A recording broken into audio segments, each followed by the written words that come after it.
of the many kids who, back in 1999, stood in front of a shelf at the Lego aisle of Toys R Us or other such places, jaw dropped in awe before the awesomeness of this set. Sure, the movie it came from sucked and the scene it's based on is arguably too long and cumbersome, but Legos can make anything awesome. Well, almost anything. The colors, the shapes, the pieces, the size, the box art. There was just something totally bonkers yet iconic about them. We all wanted to play with these things, but only so many of us got our hands on this given how expensive it was. There was also a supplement set that included two, well, more like a pod and a half with interchangeable parts sold for roughly half the price. An even smaller set that I never actually saw in stores that could be called a precursor to the fairly successful Star Wars mini line. And if you were just that dirt poor, you could buy Anakin's pod by itself for a measly $15. There were Podracers for everybody, and there was potential for what could have been a very cool ongoing line. But it never came to pass. Over the last decade, many iconic Star Wars ships, speeders, and the like have gotten a lot of revisions, constantly being tweaked and having new parts added to make them sleeker, more detailed, more movie accurate, and just plain prettier. A lot of them are retooled and revamped every year or two, sometimes even months apart. But year after year went by, and still, no new pod racers. You can find the old sets on eBay or Amazon every now and then, possibly missing a few parts or already completed, stealing your chance to feel the magic of watching it come together as you're forced to take it apart, then put it back together after already seeing everything. Even though they're some of the wildest hunks of junk you'll ever see, LEGO has neglected them, while giving virtually everything else featured throughout all 6 movies, including many from Episode 1, new updates. So it's not like they were afraid no one would be willing to buy anything associated with that special film. But after so long, finally they've brought back the Podracers, and they're better than ever. And I wasn't about to make the mistake of not getting my paws on this a second time and regretting it for who knows how many years, so I may as well review it now that I do have it. The race is on again. I don't have to say much about the box aside from the art being decent. Like most boxes Legos are packaged in, I think is a joke. It is a really neat pop-out handle that you can use to carry it almost like a suitcase, but it's on a lid which could give away and flap open at any time, and the box itself is so thin that you can't really use it to carry anything besides the instructions once you've built the toy, so you may as well not even keep it. The minifigures are awesome. You don't get any pit droids this time, which is a shame, because I thought they were such nifty little things, but you get new revised incarnations of Watto and Sebulba, which look much more colorful and lively than their old figures, which look quite horrid by comparison now. The other minifigs are good, but I'm done babbling about this. Let's get on with the building experience. Building the Podracers is lots of fun. All the junky, greeble junk hanging off of these things is beautiful. A lot of single studs and similar pieces are used as filler in some places, but sensibly. Anakin's pod is significantly more detailed and complex than his old one from the 90s. Even the way the air scoops on the front are held on is better than before. He has a lot of stickers, which are always a pain to put on, but they do add a lot. Don't feel bad if you can't get them on exactly just right. If they are a little off, they may actually enhance the whole junk punk feel these things typically have. All things considered, Little Annie's pod is surprisingly minimalistic and sleek, given how much has been added to it. Possibly the most grating part of assembling either pod is getting the Technic beams to slide onto half a dozen or so rods at a time, but they make a very sturdy base to hold everything together with. The bases are translucent, and the pieces connecting them to the engines aren't very intrusive, so it creates a better illusion of the pods actually flying, much more effectively than the base of the old Podracers.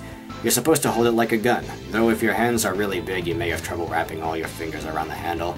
Anakin's pod is light but solid. While it may look flimsy, it's a tough little thing, so don't worry about it breaking apart easily unless you drop it or something. Sebulba's pod takes a lot longer to build and has more repetition. You're essentially building almost everything in the set at least twice, and Sebulba's pod will have you building some parts as many as 16 times.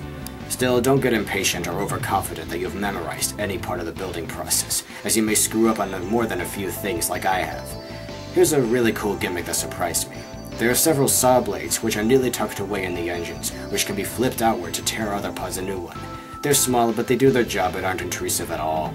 The braces holding the engines together on the base are immensely creative and very strong. Once completed, Sebulba's pod holds together very well, though if one part breaks off, another part may break off, and another, and so on, so do be careful. Both pods are really movie accurate, though Sebulba's pod more impressively so, if only because it had more room for more details and employs all sorts of cool gimmicks to capture all sorts of things the original couldn't. In fact, as cool as the original set was, comparing those pods to the new ones, The old ones actually look pretty shoddy compared to the new ones. Maybe that's why they waited so long before bringing them back. Maybe they just wanted to make sure they'd be as cool as they possibly could be. Bottom line, both pods give a great building experience despite some repetition here or there. These are some of the weirdest vehicles ever seen in Star Wars, and I can't help feeling the designers had a lot of fun bringing them back to life. Surprisingly, Anakin's pod winds up being a bit longer from back to front than Sebulba's pod, though that's mostly due to those air scoops. Don't be fooled, Sebulba's pod is a lot bigger and heavier, eating up most of the piece count and having a lot more meat on it, and it's quite scary if you look at this monstrosity long enough. Both pods come with a pad that the bottom of the models can hook onto, making a great display stand. You can just slide the pods out and swoosh them around at any time, and slide them back in when you're done. I've seen some great gimmicks exclusive to one line or another in the past, and this is one of the coolest I've seen in years. This is a great set. There's no getting around it. A lot of cool, colorful pieces, a great building experience, the pods are well built and look great, lots of swooshability, the minifigs are hella good, the stands are neat, there's a lot of innovation just oozing out of everything, and they're marvelously movie accurate. I can't find anything to not like about this set. In fact, seeing how cool these are makes me sad, cause I can see the potential for a totally new line featuring the Podracers. Have the more universal LEGO Star Wars line, and then have a separate, secondary line, and call it Star Wars Racers or something like that. The box art could show the native planet of each pilot, or just a different racetrack, and they could vary in price range depending on their size and piece count. This set could be the highlight, while the others could each be sold individually. A really small one like Ben Quaternaros' pod or Dud Bolt's pod could be like $20, and each larger pod could be $10 more than the last, and a really big one like Mars Guo's pod, that could be like $60 or $70. Maybe even have a Pit Crew or Watto's Shop set for like $10. Jeez, could you imagine having like 10 pods spread out along your floor? All the colors and shapes? They made like 5 before, and even that was plenty. And there are just so many cool pods that they can make awesome sets out of. Sadly, it doesn't look like they have any incentive to, and this might be the last Podracer set we'll ever get. Still, this set at the very least is amazing, and well worth buying, even though it is a tad expensive. Given the piece count, it should cost $80 or so, but it costs $90 in most places and $95 in some others. Include tax, and that's a solid $100 at most, which is a lot. You're getting one less pod for about the same price as the original set, but this has more substance and quality. If you have $100 and you haven't bought a Star Wars LEGO set for a while because you were tired of seeing the same ships over and over again, go ahead and splurge it on this. It's well worth it. Even if you hated Episode 1, even if you hated the pod race, even if you just hate Star Wars, this is a really fun and creative set. A very refreshing breath of fresh air. So yeah, I highly recommend it. Doodles!